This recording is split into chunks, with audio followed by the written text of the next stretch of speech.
Soyez bénis au nom de Jésus-Christ. Et nous disons merci d'être là ce matin parce que vous avez été choisis afin d'être comptés parmi les vivants. Ce n'était pas un mois facile, c'était un mois extrêmement rude parce qu'au courant de ces mois, beaucoup sont tombés, mais toi, tu es compté parmi les vivants. Aujourd'hui, nous sommes à notre dernier jour du mois d'août et bientôt nous allons traverser pour entrer au mois de septembre, qui est le 9e mois.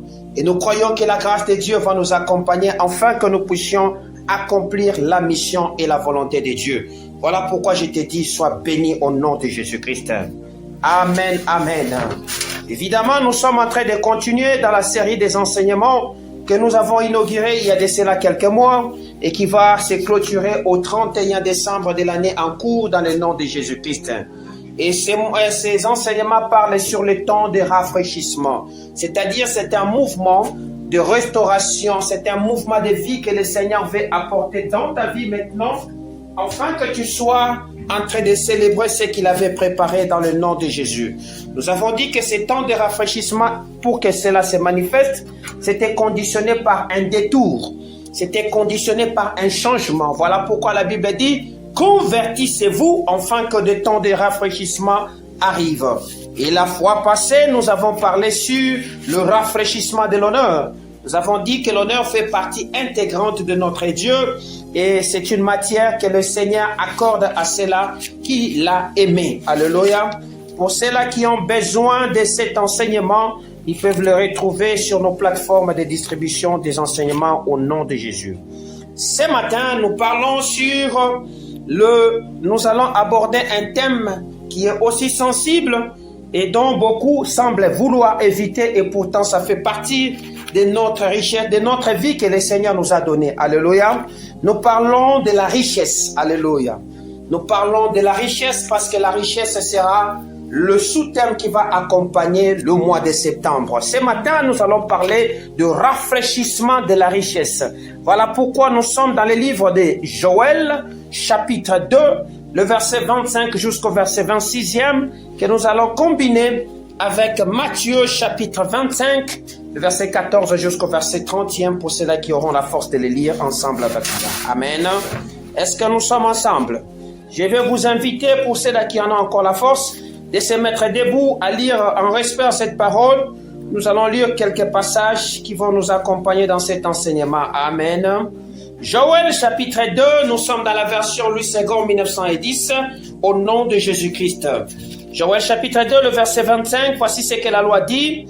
Je vous remplacerai les années qui ont dévoré la sauterelle, le gélec, les asiles, les gazam, ma grande armée que j'avais envoyée contre vous.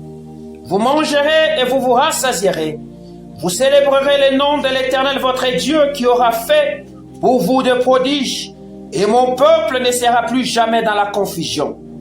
Vous saurez que je suis au milieu d'Israël, que je suis l'Éternel votre Dieu et qu'il n'y en a point d'autre, et mon peuple ne sera plus jamais dans la confusion.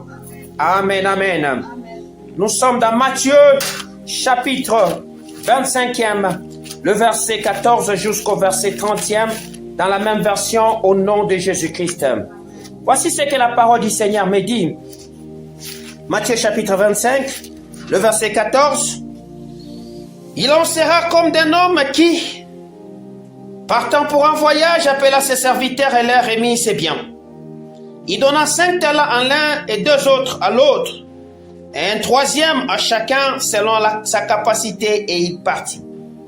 Aussitôt celui qui avait reçu les 5 talents s'en alla et les fit valoir, et gagna 5 autres talents. De même, celui qui avait reçu les 2 talents en gagna 2 autres. Celui qui n'en avait reçu qu'un alla faire un creux dans la terre et cacha l'argent de son maître. Longtemps après, le maître de ses serviteurs revint et leur fit rendre compte. Celui qui avait reçu les 5 talents s'approcha en apportant 5 autres talents. Et il dit: Seigneur, tu m'as remis 5 talents, voici, j'en ai gagné 5 autres. Son maître lui dit: c'est bien, bon et fidèle serviteur, tu as été fidèle en peu de choses, je te confierai beaucoup. entre dans la joie de mon maître, de ton maître. Celui qui avait reçu les 2 talents s'approcha aussi et il dit, Seigneur, tu m'avais remis 2 talents, voici j'en ai gagné 2 autres. Son maître lui dit, c'est bien, bon et fidèle serviteur, tu as été fidèle en peu de choses, je te confierai beaucoup et entre dans la joie de ton maître. Celui qui n'avait reçu qu'un talent s'approcha ensuite et il dit, Seigneur, je savais que tu étais un homme dur, qui moissonne où tu n'as pas semé, qui amasse où tu n'as pas vanné. J'ai eu peur, je suis allé cacher ton talent dans la terre, voici, prends ce qui est à toi. Son maître lui répondit, serviteur méchant et paresseux, tu savais que je moissonne où je n'ai pas semé et que j'amasse où je n'ai pas vanné. Il te fallait donc remettre mon argent au banquier et à mon retour, j'aurais retiré ce qui est à moi avec intérêt. Ôtez-lui donc les talents et donnez-les à celui qui a les 10 talents. Car on donnera à celui qui a et il sera dans l'abondance. Mais celui qui n'a pas, on ôtera même ce qu'il a. Et les serviteurs inutiles, jetez-les dans les ténèbres du dehors, où il y aura des pleurs et des grincements des dents au nom de Jésus. Est-ce que nous pouvons acclamer le Seigneur? Amen, amen. Que mon Dieu vous bénisse. Bien-aimés, lorsqu'on parle de la richesse dans l'Église, aujourd'hui, beaucoup de gens en ont fait un sujet tabou. Aujourd'hui, beaucoup de gens en ont fait un sujet délicat à tel point que les chrétiens ne peuvent pas parler de la richesse. Et pourtant, lorsque vous lirez la Bible, vous allez comprendre que la richesse, comme l'abondance, marche de manière concomitante depuis Genèse jusqu'à l'Apocalypse. Le Seigneur en fait mention parce que ça fait partie intégrante de notre royaume. Vivre dans la richesse, ce n'est pas accumuler des biens matériels, c'est un état d'esprit qui commence par la gratitude et la générosité.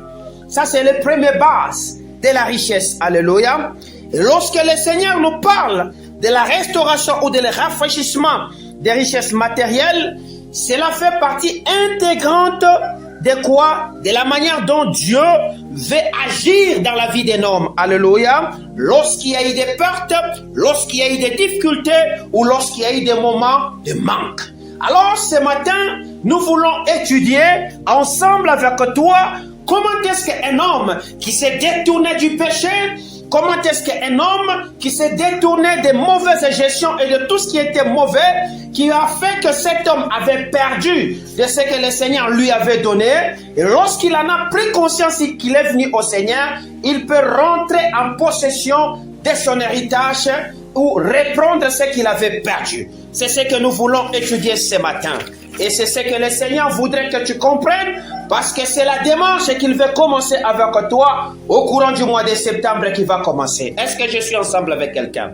Alors, pour comprendre cette notion, nous voulons jeter des bases, nous voulons jeter des jalons, afin que moi et toi, nous puissions comprendre qu'il n'y ait pas de confusion. Parce que lorsque le Seigneur parle en Joël, il dit ceci, et mon peuple ne sera plus jamais dans la confusion. Pourquoi? Quand il y a des pertes, quand il y a des difficultés, quand tout commence à devenir sombre, il y a la confusion qui se crée dans la tête des personnes. Et lorsque vous lisez ces passages, vous verrez que le Seigneur a parlé par 2 fois en disant, vous ne serez plus dans la confusion. Je vois un mois de septembre où le voile de la confusion doit être levé dans la vie de quelqu'un. Mais cette confusion sera levée spécialement dans un domaine spécifique que nous appelons le domaine de jouissance ou le domaine des richesses matérielles. Alléluia. C'est comme ça que nous voulons comprendre les bases. Alléluia. Première base que vous devez comprendre. La richesse n'est pas incompatible avec la royauté de notre Seigneur. Alléluia. Que personne ne vous dise que c'est incompatible. Jamais. Notre royaume est compatible avec la richesse. Et toute personne qui a vu le royaume, vous verrez que ce n'est pas un royaume qui est bâti dans la pauvreté. Et d'ailleurs, la nouvelle cité ou la nouvelle Jérusalem que le Seigneur nous construit, on nous décrit cette cité qui est une cité où il y aura des rues pavées d'or. Alléluia. Il n'y en a jamais sur la terre. Cela témoigne de l'opulence, cela témoigne de la richesse dans laquelle vit notre Seigneur. Est-ce que je suis ensemble avec quelqu'un? Et lorsque vous parcourez dans Apocalypse, vous allez voir qu'on est en train de faire un récital de pierres précieuses que le Seigneur est assis sur. On parle d'onyx, on parle de ceci, on parle de toutes les pierres de valeur parce que le royaume de notre Dieu est compatible avec la richesse. Donc, si toi, on t'a formaté dans la tête en disant que les chrétiens, c'est la compatibilité avec la pauvreté, bien-aimé, tu te trompes. Ce matin, je voudrais que ce voile soit levé de ta tête. Est-ce que je suis ensemble avec quelqu'un? Pourquoi? Parce que la richesse est vue devant le Seigneur comme une bénédiction. Alléluia. C'est une bénédiction que le Seigneur octroie à ses enfants. Lorsqu'il y a soumission, lorsqu'il y a obéissance, lorsqu'on marche dans les principes de Dieu. C'est comme ça que le Seigneur accompagne ceux-là qu'il a aimés avec les biens, les présents. C'est comme ça que pour montrer qu'il était avec Salomon, au-delà de tout ce qu'il pouvait lui donner comme sagesse et intelligence, il l'a accompagné des richesses. Et c'était un homme puissant. Alléluia. Parce que la richesse témoigne la richesse est une composante de la puissance de notre Dieu. Est-ce que je parle avec quelqu'un? Deuxième base que vous deviez comprendre dans cette notion de richesse que le Seigneur veut rafraîchir dans ta vie au courant de ce mois de septembre, c'est que la volonté, l'abondance est une volonté divine. Alléluia. L'abondance est une volonté divine.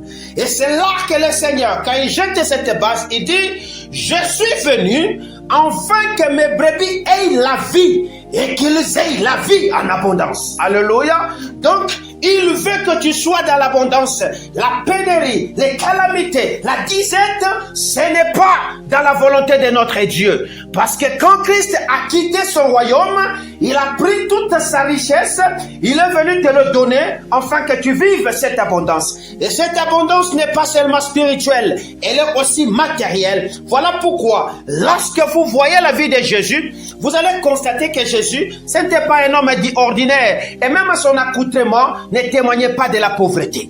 Est-ce que je parle à quelqu'un? Troisième base. La richesse est un outil d'influence. Est-ce que je parle à quelqu'un? La richesse est un outil d'influence. J'ai donné l'exemple de Salomon. Si le royaume de Salomon, la royauté de Salomon a eu son impact, c'était à cause de trois éléments. La sagesse que Salomon dégageait, l'intelligence que Salomon dégageait et la richesse qu'avait Salomon. C'est comme ça que Jésus, lorsqu'on lui pose la question en disant fais-nous un miracle, il dit il n'y a pas plus grand miracle que celui de qui? De Jonas. Il dit ici, il commence à abolir le principe parce que Dieu avait établi un principe en disant à Salomon, de toutes les personnes qui existeraient sur la terre, il y aurait personne qui serait plus riche que toi. Alors, parce que c'était une loi divine et que ça doit être abrogé par un acte divin, c'est comme ça que le Seigneur viendra abolir les principes afin que nous puissions surpasser Salomon. Et c'est comme ça que Salomon a été surpassé par vous qui êtes de cette génération. Est-ce que je parle à quelqu'un? Ceci est appuyé par les écrits de Paul quand il fait sa lettre aux Colossiens. Il dit, nous rendons continuellement grâce à l'Éternel qui nous a rendus capables d'avoir part à l'héritage des saints dans la lumière. Est-ce que je parle à quelqu'un? La lumière que Jésus est venu te montrer ou te donner, dans cette lumière, il y a un élément qui s'appelle la richesse. Et cette richesse, elle est cette richesse qui te met dans l'opulence ou dans l'abondance. Est-ce que je parle avec quelqu'un? Quatrième base que tu dois comprendre, c'est que l'argent c'est un moyen, mais pas une fin. Alléluia. C'est un moyen, mais pas une fin. Tu ne dois pas compter ou mettre ta vie en train de poursuivre l'argent comme une fin. C'est un moyen que le Seigneur te donne afin que tu vives. Et que tu vives dans le présent, dans le meilleur du présent. Alors, ne fais pas de cela une finalité de ta vie. C'est comme ça que quand ça devient une finalité, Dieu qualifie cela de l'idolâtrie et il te mettra dehors. Est-ce que je parle à quelqu'un? Voilà pourquoi je te fais ce rappel avant que nous puissions entrer dans la base. C'est qu'il est important, notre Père, il est important pour notre Père Céleste de comprendre que notre Père Céleste, c'est un Père riche. Alléluia. Et en tant qu'un Père riche, il veut que toi, en tant que son enfant, que tu sois aussi riche. Est-ce que je parle à quelqu'un? Il veut que toi là, tu ne te contentes pas de vivre dans la pauvreté. Parce que cela va t'empêcher, à un certain niveau, d'accomplir la mission. Alléluia, qui t'a confiée. Parce que la pauvreté nous soumet à une vie de péché aussi facile. C'est comme ça que ceux-là qui sont dans cette pauvreté, ils passent facilement autour de la convoitise, de tous ces péchés là-bas, parce que ça te soumet à ces choses. C'est comme ça que Dieu a mis cet outil de la richesse, afin que ses enfants ne puissent pas commencer à se plaindre. Il a fait que notre esprit soit richement béni et notre corps soit aussi richement béni. Est-ce que je parle à quelqu'un? Alors, lorsque le Seigneur commence à parler par la bouche du prophète Joël pour restaurer ce que les enfants de Juda avaient perdu pendant ces temps, parce qu'ils venaient de traverser de longs moments de jugement où le Seigneur avait libéré sa grande armée qui attaquait les semences, alléluia, qui attaquait la culture.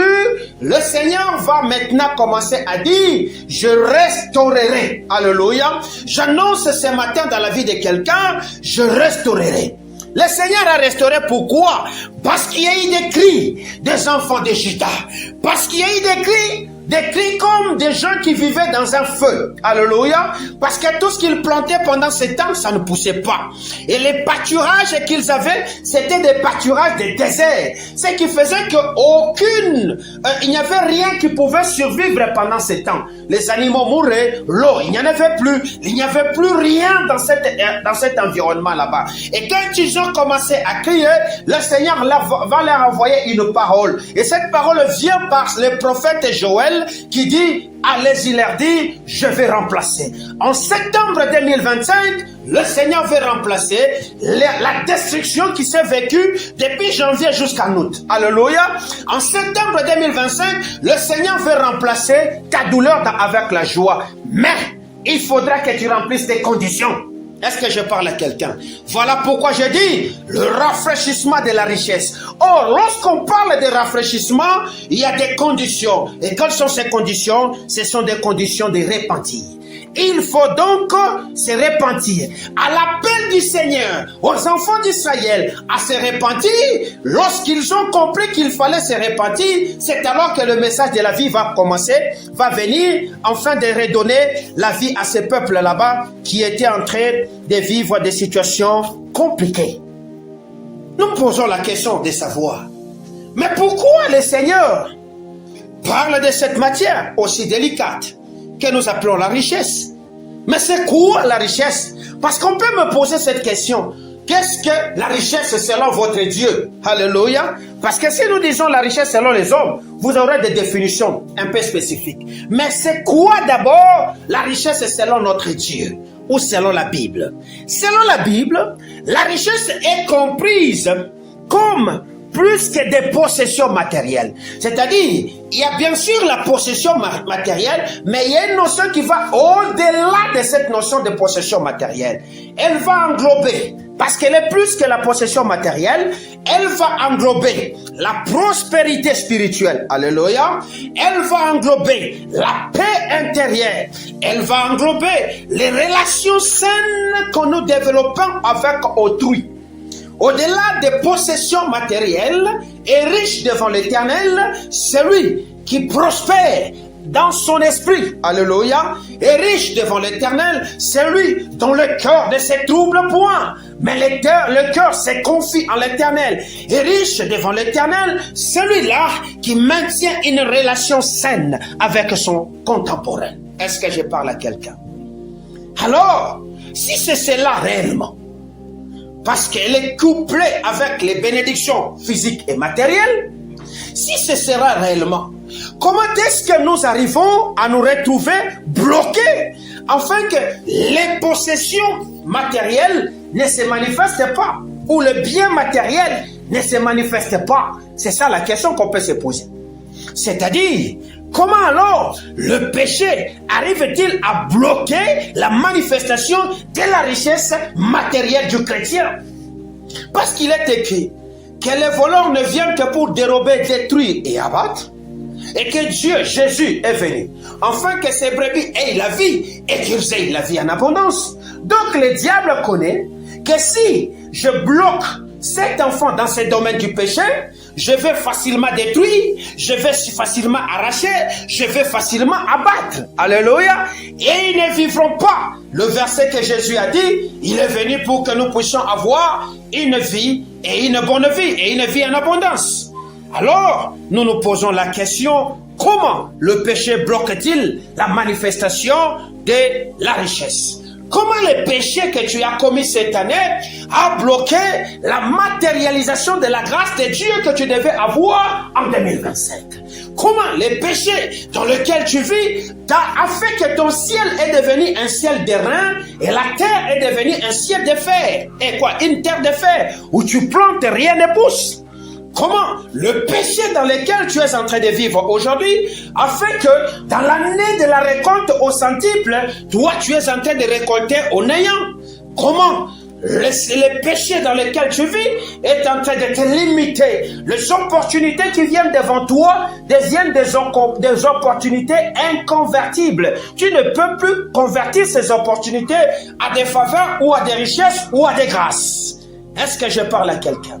La première des choses qui fait que le péché bloque la manifestation de ce que nous appelons la richesse matérielle d'un chrétien, c'est quoi? C'est la désobéissance et la rupture de la communion.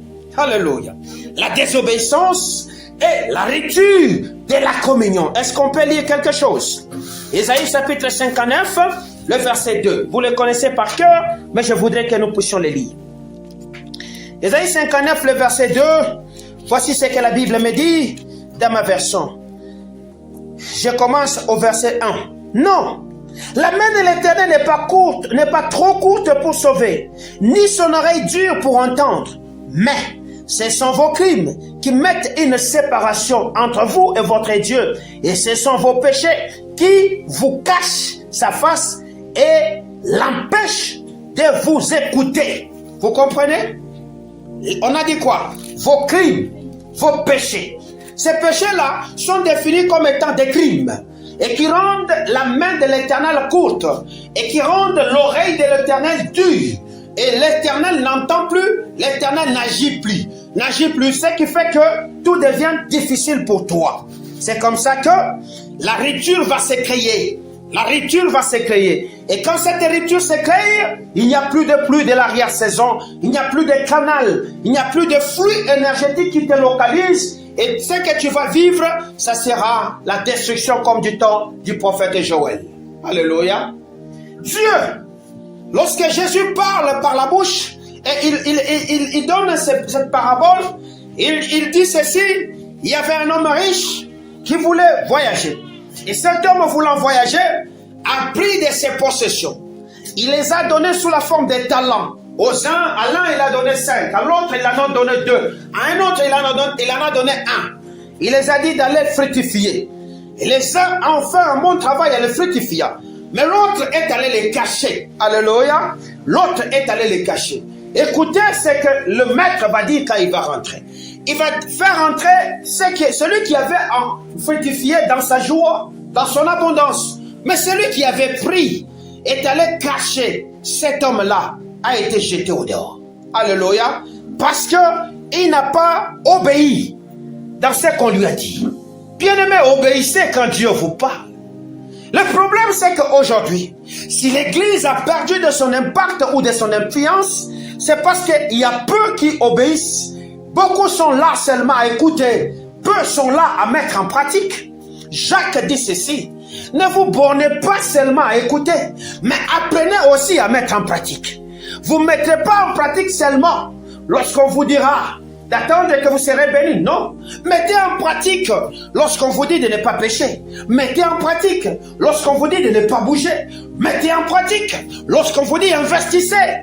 Mettez en pratique lorsqu'on vous dit épargnez. En cette année, le Seigneur avait annoncé en disant que ce serait une année dure, une année difficile, parce qu'il va faire des choses, afin que sa gloire se manifeste. Dans l'année de la récolte au centuple, c'était une année de sécheresse, c'était une année où il n'y avait pas de pluie, mais c'était une année où Dieu s'était distingué par le miracle. Mais pour que la vie de cet homme d'Isaac devienne un témoignage que nous vous enseignons aujourd'hui, il a fallu, au-delà de ce qu'il voyait comme dureté du ciel et de la terre, qu'il plante.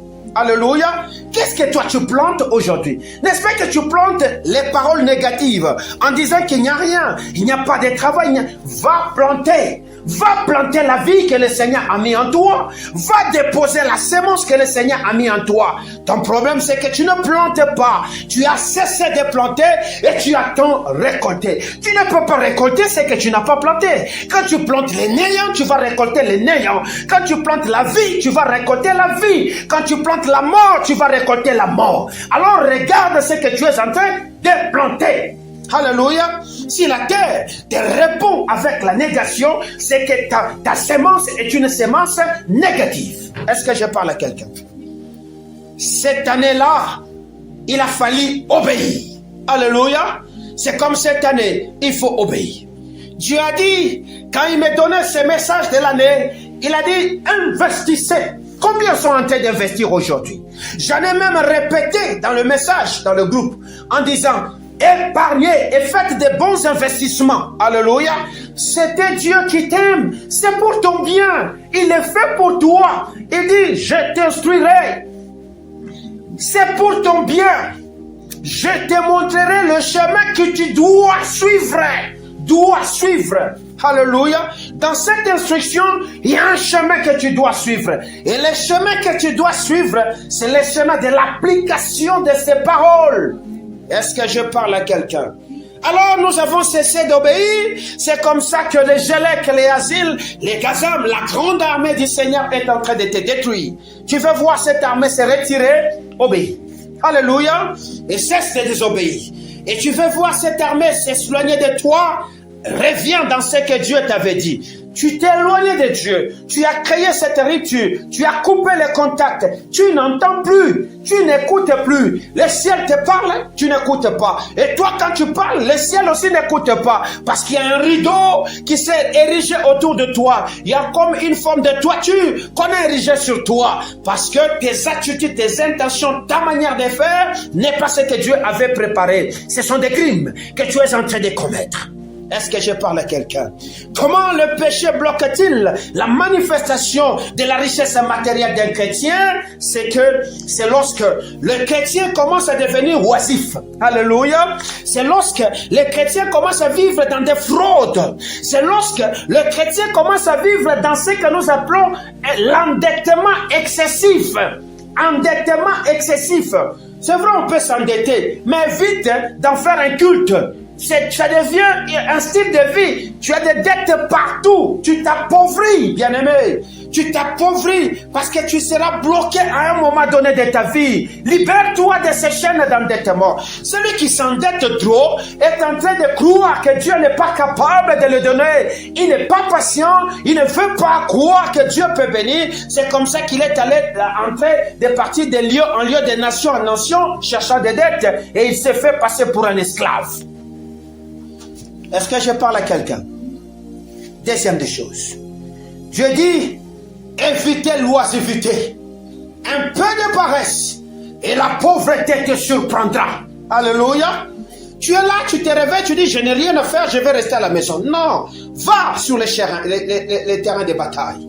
Tu es là, tu passes tout ton... Non, prends tes notes, commence à te cultiver. Tu es là, commence à faire quelque chose. Dieu n'aime pas des gens qui ne font rien. Alors Dieu sait même priver le sommeil pour toi, parce qu'il est toujours en action. Il est toujours en activité. Car combien plus forte raison ses enfants. Il nous a réparti 24 heures. Et dans 24 heures, il nous a donné presque 16 heures de travail, 8 heures de repos. Nous aurons le temps de nous reposer quand le sommeil viendra. Mais il ne faut pas se reposer maintenant. maintenant, c'est comme ça qu'il dit, réveille-toi, toi qui dors. En 2025, tu as tellement dormi et c'est comme ça que tes mains sont devenues des mains sèches. Est-ce que je parle à quelqu'un? Troisième des choses, comment les péchés bloquent-ils la manifestation de la richesse du chrétien? Alléluia. C'est lorsque le chrétien devient amoureux de l'argent. Alléluia. Car l'amour de l'argent est la racine de tout le mot. La convoitise, la cupidité, l'orgueil, la haine, tout vient de l'amour de l'argent. Dieu nous interdit d'aimer l'argent. C'est comme ça que j'ai donné parmi les bases que l'argent est un moyen, mais pas une finalité. Alléluia. L'argent est un moyen, mais pas une finalité. N'aimez pas l'argent. Alléluia. Mais cherchez cela comme un moyen de subsistance. L'amour de l'argent est un péché. Ta manière de chercher de l'argent aujourd'hui dénote du fait qu'il n'y a plus Dieu. Tu es prêt à faire n'importe quel sacrifice pourvu que tu aies de l'argent. Tu es prêt à faire même ce que la loi interdit pourvu que tu aies de l'argent. Tu es prêt à aller même chez les dévots pourvu que tu aies de l'argent. Tu peux sacrifier quelqu'un, tu peux tuer, tu peux escroquer, tu peux tout faire parce que tu aimes de l'argent. Bien-aimé, lorsque cela commence à germer dans ton cœur, sache que Dieu voit tout. Il écoute, il entend et il voit. Il voit les attitudes de ton cœur, il fermera le ciel. Il n'y aura pas de pluie, il n'y aura pas de richesse, tu vivras la pauvreté. Alors pose-toi la question, mais pourquoi cette pauvreté ne me quitte-t-elle pas? Le problème, c'est ce qu'il y a dans ton cœur. Est-ce que ton cœur est un cœur qui est attaché à Dieu ou c'est un cœur qui est attaché à l'argent? Est-ce que quand tu viens à l'église, tu viens pour Dieu ou tu viens pour chercher l'argent? Il y a des gens qui sont prêts en disant, tu vas aller à l'église aujourd'hui parce qu'il croit que s'il partait, on peut lui donner quelque chose. Mais parce qu'on lui a donné, il sait que, l'autre dimanche là, on va pas me donner. Il ne part pas. Alléluia. Cette manière d'aller là, tu ne verras rien. Tu ne verras rien. La pluie ne viendra pas. Tu seras toujours en train de traverser des moments difficiles. Quatrième des choses. Sachez que lorsque votre cœur est ouvert à ces attitudes qui ne sont pas des attitudes de Dieu, c'est que vous laissez maintenant la main du diable, l'œil du diable, le diable vous influencer. Voilà pourquoi je dis, comment les péchés peuvent bloquer-ils la manifestation de la richesse matérielle du chrétien lorsque le chrétien se fait influencer par les voleurs? Alléluia. Lorsque le chrétien se fait influencer par les voleurs. Les voleurs dont je parle ici s'appellent qui? Les diables. Alléluia. Les diables. Les diables ne viendra que pour dérober, détruire et abattre et tuer. Alléluia. Il peut influencer quelqu'un en le poussant dans le fraude, en le poussant dans l'endettement, en le poussant dans le gaspillage. Tu gères mal ce qu'on te donne. On a donné à cet homme 5 talents, il les a fructifiés. On a donné à l'autre 2 talents, il les a fructifiés. On a donné à un autre 1 talent, il est allé les cacher. Il a mal géré ce que le Seigneur avait donné. Alors à cause de cela, il s'est retrouvé en dehors de la gloire. Toi, tu peux gagner aujourd'hui 100 000. Tu penses que tu peux les gaspiller en désordre. Tu fais n'importe quoi. Tu manges, transport. Non, bien-aimé, sois rationnel dans ta gestion. Sois rationnel, parce que la main de l'Éternel ne restera pas éternellement sur toi. Ça va aussi circuler pour aller visiter les autres. Les 100 000, les 5 000, les 20 000 que tu gagnes, commence à les épargner, à les mettre dans des caisses très bien pour les utiliser de manière rationnelle, car Dieu aime des gens qui utilisent de manière rationnelle. Alléluia. Parce que toi, tu t'es dit, moi, je ne peux plus marcher à pied. Même pour faire un 100 pas ici, moto, 2 000 francs. Tu quittes là-bas, taxi, 10 000 francs. Tu comptabilises par jour, tu perds combien? Tu peux juste perdre 3 000 francs par jour ou 4 000 francs. Et les autres, tu peux les épargner. Si tu n'as pas l'idée, mets là-bas. Prie, le Seigneur te montrera comment tu peux les investir. Est-ce que je parle à quelqu'un? Alléluia. Alors, si nous avons compris les 4 éléments qui bloquent par le péché la matérialisation de la richesse matérielle du chrétien, alléluia, ou la manifestation de la richesse matérielle du chrétien, il y a une autre question qui peut se poser. C'est comment Dieu nous restaure ou nous rafraîchit dans cette richesse matérielle lorsque nous avons quitté ces 3 domaines, ces 4 domaines qui sont des domaines d'influence du péché. Comment est-ce que je peux vivre le rafraîchissement que nous appelons la restauration? Alléluia. J'ai aussi noté 5 petits éléments, alléluia, qui vont nous conclure, qui vont nous amener à la conclusion de ces messages. La première des choses que vous deviez savoir, que les enfants d'Israël, que Judas avait fait pendant ce temps, c'est que le Seigneur, en le soumettant dans cette vie de chaleur, alléluia, dans cette sécheresse, il voulait que le cœur de Judas revienne à la soumission et au repenti. Alléluia, soumets-toi à Dieu, à sa volonté. Écoute et fais ce que Dieu te dit de faire. Reste soumis à Dieu. La soumission, c'est quoi? C'est se rabaisser, c'est écouter, c'est demeurer attentif à Dieu et suivre ses recommandations. C'est ça la soumission. La soumission nous rend, et quoi? La soumission est l'inverse de l'orgueil. Alléluia. La soumission te met dans des attitudes d'humilité, de celui qui écoute plus qu'il parle moins. Alléluia. Dieu voulait que Israël écoute. Et Dieu voulait que Israël revienne de ses mauvaises voies.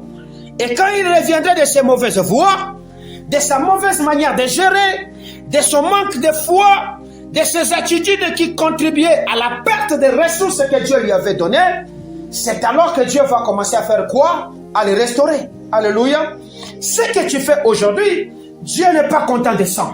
De cela, alléluia, tu es en train de perdre la ressource que Dieu t'a donnée en l'utilisant très mal. Très mal. Si tu m'écoutes très bien. Tu es en train de manifester une foi morte. Tu n'as plus de foi. Tu ne crois plus. Alléluia. Tu es en train de mal gérer les ressources ou les finances que Dieu t'a données. Et parce que tu les gères mal, et parce que tu es en train de partir sur des bases que Dieu ne te voit pas, si tu ne reviens pas en septembre, bien-aimé au Takauka, est-ce que je parle à quelqu'un? Voilà pourquoi le Seigneur dit, revenez à moi. Je reviendrai à vous. Souviens-toi d'où tu es tombé et répands-toi. Dieu ne t'a pas béni seulement toi là. Il a déposé cette semence sur ta main parce qu'il sait que tu es quelqu'un qu'il a préparé, que tu devras mieux gérer pour que lorsqu'il va demander, que tu sois prêt à servir. Malheureusement, tu penses que c'est pour toi. Tu es dans le verbe manger au temps présent et à son première personne, je mange. Alléluia. Fais très attention. Est-ce que je parle à quelqu'un? Deuxième des choses, comment Dieu nous rafraîchit dans la richesse matérielle? C'est au travers et par la multiplication et l'abondance. Alléluia. Dieu peut t'amener, j'ai dit pour la première fois, au travers les chemins de la soumission et du repenti. Et pour la deuxième fois, s'il comprend que toi tu es déjà soumis, il peut maintenant faire ce qu'on appelle multiplier ou rendre abondant ce qu'il t'avait donné. Alléluia. C'est-à-dire quoi? Il te donne des revenus supplémentaires. Tu as une source d'alimentation principale, mais il te connecte à des sources d'alimentation secondaires. Est-ce que je parle à quelqu'un? Pourquoi il fait cela? Il fait cela afin de te fructifier, de te multiplier et de t'accroître. Car il veut rester fidèle à la parole qu'il avait donnée en Genèse. Il a dit, je te bénirai. Il les a bénis. Il dit, soyez féconds, multipliez, accroissez, augmentez. C'est sa parole.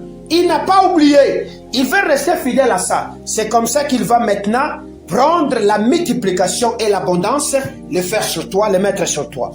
C'est comme ça que tu peux voir, tu as un travail, mais tu as beaucoup de sources d'opportunités pour te permettre d'ajouter sur ce que tu gagnes, afin que tu deviennes puissant. Est-ce que je parle à quelqu'un?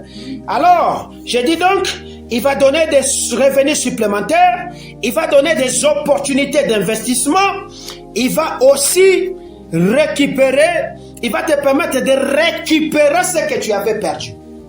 Et pendant cette période, quand il est en train de rafraîchir tes finances, tu vas voir ces choses. Tu vas voir ce qu'on appelle des revenus supplémentaires s'augmenter, dans ce que tu avais, tu peux voir des opportunités d'investissement à t'offrir. Non, quelqu'un qui t'appelle, est-ce qu'il n'y a pas moyen qu'on commence tel business? Alléluia. Il faut plus beaucoup trop de réflexion. Tu pries un peu et tu comprends que Dieu veut que j'entre dans cette porte. Alléluia. Il peut aussi te permettre de récupérer ce que tu avais perdu. Est-ce que je parlais bien? Ce sont des moyens par lesquels le Seigneur nous fait quoi? Nous rafraîchit. Troisième des choses, comment Dieu nous rafraîchit ou nous restaure dans la richesse matérielle, c'est en nous procurant la sagesse et le discernement. Pourquoi? Parce que après des moments de période de difficulté, Dieu nous accorde toujours la sagesse. Cette sagesse a pour mission de nous renouveler pour éviter que nous puissions tomber dans les mêmes erreurs. C'est comme ça que certaines personnes, leur désert ne finissent pas, aussi longtemps que le Seigneur n'a pas encore compris que toi, là, n'a pas encore vu en toi que tu es devenu mature, c'est-à-dire sage. Alléluia. Et que tu peux avoir des capacités de discerner. Aussi longtemps que tu n'as pas encore compris. Quand Dieu te donne 100 000 et qu'il faut encore épargner même 20 000, tu manges tout. Tu vas voir, il te donne aujourd'hui, demain il ferme. Tu passes 5 mois, il te donne encore. Si tu manges tout, il ferme. Tu passes 6 mois, il te donne encore. Ça sera comme ça. Alors si tu veux sortir de ce cycle, sache-le. Si ça devient intermittent pendant si longtemps, c'est qu'il y a un langage ici. Le langage, c'est que le Seigneur veut que tu tires ce qu'on appelle la sagesse et que tu comprennes que ce qu'on me donne, ce n'est pas tout à manger. Il faudrait que je parle. Est-ce que je parle à quelqu'un? Est-ce que je parle à quelqu'un? Il faudra donc discerner. Or, le discernement, c'est une des capacités qui nous est donnée par le Saint-Esprit. Lorsqu'on parle dans Romains, la Bible me dit, ne vous conformez pas dans les siècles présents, soyez transformés par le renouvellement de l'intelligence, afin que vous discerniez. Alléluia. Donc, quand l'intelligence est renouvelée, on va discerner. Et quand on va discerner, on aura des éléments qui seront comme des béquilles, qui vont nous permettre de nous tenir de cette faiblesse qu'on avait pour sortir de la pauvreté et embrasser la richesse. La richesse que tu cherches n'est plus loin, elle est avec toi. Le problème, c'est que tu ne discernes pas et tu n'es pas sage dans ce que Dieu t'a donné. C'est comme ça que dans ce qu'on t'a donné comme talent là, au lieu de les fructifier, toi tu es en train de les cacher. Les cacher sous la terre, c'est quoi? C'est une manière de tout manger sans penser à demain. Alléluia. Tu ne peux pas tout manger. Il faut penser à demain. Tu manges la dîme. Tu manges l'investissement. Tu manges même ce que tu dois donner aux pauvres. Tu ne donnes rien. Et tu veux seulement qu'on te donne toi. Utakauka. Est-ce que je parle à quelqu'un? Tu vas sécher. Quatrième des choses. Lorsque Dieu commence à nous rafraîchir matériellement, il fait quoi? Il amène favorablement un soutien de la communauté et des autres croyants. Alléluia. L'église est là pour t'aider. L'église a vu que tu es en train de traverser des moments difficiles. L'église est allée puiser dans ses réserves à trouver des motos, à trouver un moyen tricycle, à trouver je ne sais pas quoi. Il a dit, va travailler. On te donne toi là pour que tu puisses te développer en tant que frère. Tu es là en train de boire le zododo avec les biens de l'église. Tu es là, tu commences à faire les salises avec les biens de l'église. Tu es là, tu deviens plus paresseux avec les biens de l'église. C'est que tu devais donner, verser et que qu'on te paye, tu bouffes tout. Tu vas sécher. Alléluia. Dieu peut disponibiliser des hommes pour t'aider. Il y avait un homme qu'on appelait Élisée, qui était disponibilisé pour cette femme qui vivait dans des dettes interminables. Et quand il est venu, le miracle opéré, qu'est-ce qu'on lui a dit? Prends ce qui est resté, fais quoi? Va investir, n'est-ce pas? Ton problème c'est que toi là, quand le miracle arrive, tu penses que c'est toi seul qui est le seul chrétien pour lequel le ciel doit se concentrer. Bien-aimé, tu vivras la pauvreté. Quatrième des choses et cinquième des choses, lorsque le Seigneur commence à rafraîchir, au-delà de te donner le soutien de la communauté et des autres croyants, il peut aussi rebooster la foi et l'espérance. Alléluia. Car lorsque la pauvreté arrive, très souvent la foi diminue. On arrive dans des domaines où on commence à dire, est-ce que Dieu vraiment existe? Est-ce que c'est Dieu ici? Est-ce que Dieu ici? Est-ce que Dieu me voit? Est-ce que Dieu m'écoute? Bien-aimé, Dieu t'écoute. Il n'est pas loin de toi. Ton problème, c'est que le principe n'est pas appliqué. Alléluia. Le principe n'est pas appliqué. Et le principe, c'est Christ. Et Christ, c'est la parole. Il faut appliquer Christ dans ta vie. Mettre sa parole en pratique. Tu verras que tu vivras une vie dans l'abondance. Et ce que toi tu penses aujourd'hui, que les autres gagnent au moyen de la tricherie, toi tu les gagneras facilement. Les seigneurs, on dira, voici les gens que Dieu a visités. Pourquoi? Parce que Dieu a prévu qu'en ces temps, que ce soit toi et moi, qui puissions impacter sur la terre. Car il a dit, au temps de la fin, 10 hommes saisiront au pont d'Israël. Ils diront, nous avons vu Dieu. On est en train de chercher Dieu. À travers vous, on ne le voit pas. Et c'est comme ça qu'on a même dit, la nature elle-même soupire et attend avec un profond désir la révélation des fils de Dieu. Toi là, tu ne veux pas ressortir ce que Dieu a mis en toi parce que tu es devenu cupide, tu es dans l'oisiveté, tu gères mal ce que Dieu te donne, la richesse et l'abondance que Dieu t'avait préparée ne se manifestent pas et tu deviens un plaignard, tu es en train de voir l'occultisme partout et que c'est là qui gagne, ce sont des sorciers et que la richesse c'est pour Satan et que toi tu n'as plus de richesse, tu es devenu un membre permanent au trône des déserts, tu passes tes journées en train de dire Mungu Baba Tenda, je veux prier, non, il y a un temps de prier, il y a aussi un temps de chercher. Alors va sur le terrain de travail. Parce que Néhémie était en train de construire, était en train de travailler. Alléluia. Néhémie était en train de faire l'œuvre du Seigneur, était aussi en train de faire, de chercher. Alléluia. Nous ne devons pas être de cette génération de membres permanents au trône. Le trône est occupé par Christ. C'est lui l'intercesseur par excellence qui intercède pour nous auprès du Père. Quand tu as intercédé la nuit, le matin, lève-toi, va chercher, va planter. Et dans cette année, même si le monde dit que c'est plus difficile, c'est grave, c'est compliqué, ça ne poussera pas, nous sommes dans la loi de la multiplication, de l'augmentation et de l'accroissement qui avait affecté la vie de cet homme qu'on appelait Isaac. En cette année-là, il a mis un grain, il en a récolté 100. Est-ce que je parle à quelqu'un? Je ne sais pas quel phénomène qui s'était passé, si c'était la rosée, si c'était quoi, mais lui, dans son champ, il en avait récolté 100.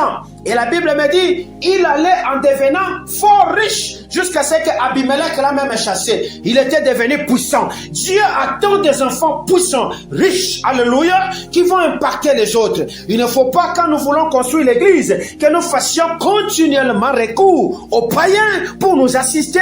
Vous êtes où? Qu'est-ce que vous faites de l'argent du ciel? Au ciel, n'y a-t-il pas de l'argent? Il y a de l'argent. Alléluia. Parce qu'il dit, l'or et l'argent m'appartiennent. Alors, qu'est-ce que le Seigneur dit pour septembre? Septembre, il attend que tu puisses impacter. Alléluia. Parce que lui a dit, je restaurerai les années, le mois que j'ai envoyé ma grande armée qui était là en train de vous tuer parce que vous ne vouliez pas m'écouter. Parce que vous avez accepté de vous détourner et de revenir à moi. J'annonce comme un prophète. Septembre, la restauration commence. Alléluia. Dès le 1er septembre, je vois l'augmentation, je vois l'accroissement, je vois l'augmentation salariale, je vois des revenus auxiliaires venir, je vois des portes d'investissement s'ouvrir à toi, je vois des pays qui vont venir pour faire des partenariats avec toi. Ne reste pas dans ton lit. Capitalise ces opportunités parce que c'est pour ton temps maintenant. Parce que quand ça va tourner pour les autres, tu devras attendre. Tu ne diras pas que Dieu est mauvais parce qu'il t'aura offert. Mais tu n'auras pas eu le temps de faire quoi? De saisir. Alors saisissez les opportunités que Dieu vous a données. Israël n'avait pas saisi l'opportunité de sa visitation. C'est comme ça que Jésus pleura. Nous ne voulons pas que Jésus pleure sur ton sort, mais nous voulons que Jésus acclame en disant, voici des enfants, entrez dans ma joie. Nous voulons que lorsque nous allons traverser en 2026, qu'on dise, entrez dans ma joie. Bon et fidèle serviteur, entre dans ma joie. Parce que 5 aura produit 10. 10 aura produit 20. 20 aura produit 100. Est-ce que je parle à quelqu'un? Investissez au mois de septembre ici. Investissez. Parce que quand ça deviendra sec, ne venez pas demander. Je n'ai pas eu de mangue chez moi. Aide-moi avec la farine. Je ne te donnerai pas. Est-ce que je parle à quelqu'un? Que mon Dieu te bénisse. Est-ce qu'on peut acclamer le roi des rois?